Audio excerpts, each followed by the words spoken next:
সিরিয়ায় সম্প্রতি অভ্যন্তরীণ সংঘর্ষে হতাহত হয়েছেন বহু মানুষ। চলমান সংঘাতের মধ্যেই বৃহস্পতিবার সিরিয়ার রাজধানী দামেস্কে একটি স্থাপনায় বিমান হামলা চালিয়েছে ইসরায়েল। দেশটির সামরিক বাহিনীর দাবি, ফিলিস্তিনি সশস্ত্র গোষ্ঠী ইসলামিক জিহাদের কমান্ড সেন্টারকে লক্ষ্য করে হামলা চালানো হয়েছে। সন্ত্রাসী কার্যক্রমের পরিকল্পনা ও পরিচালনার জন্য ব্যবহার করা হচ্ছিল সেই জায়গাটি। তবে এই দাবি প্রত্যাখ্যান করেছে ইসলামিক জিহাদ।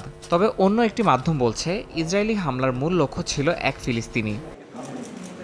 এরই মধ্যে সিরিয়ার রাজধানী দামেস্ক সফর করেছেন তুরস্কের পররাষ্ট্রমন্ত্রী, প্রতিরক্ষামন্ত্রী ও গোয়েন্দা সংস্থার প্রধান। নতুন সরকারকে সমর্থন দিচ্ছে আঙ্কারা। তবে দেশটিতে সাম্প্রতিক সাম্প্রদায়িক সহিংসতার কারণে নতুন সরকারকে চ্যালেঞ্জের মুখে পড়তে হচ্ছে। তুরস্কের কর্মকর্তারা সেখানে বিভিন্ন কৌশলগত ও রাজনৈতিক আলোচনা করেন বলে জানা গেছে।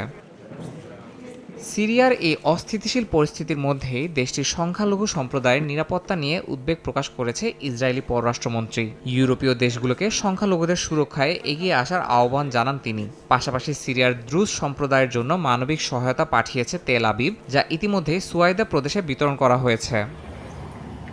এদিকে সিরিয়ার ইদলিব ও আজাজ থেকে বানিয়াস শহরে চিকিৎসা সহায়তা পৌঁছেছে। শহরটিতে কয়েকদিন ধরে চলমান সংঘর্ষে প্রায় ১৪০০ মানুষ নিহত হয়েছেন। আহত হয়েছেন আরও অনেকে। চিকিৎসক দল স্থানীয় হাসপাতালে আহতদের চিকিৎসা দিচ্ছে। এর পাশাপাশি প্রয়োজনীয় চিকিৎসা সরঞ্জাম ও ওষুধ সরবরাহ করেছে।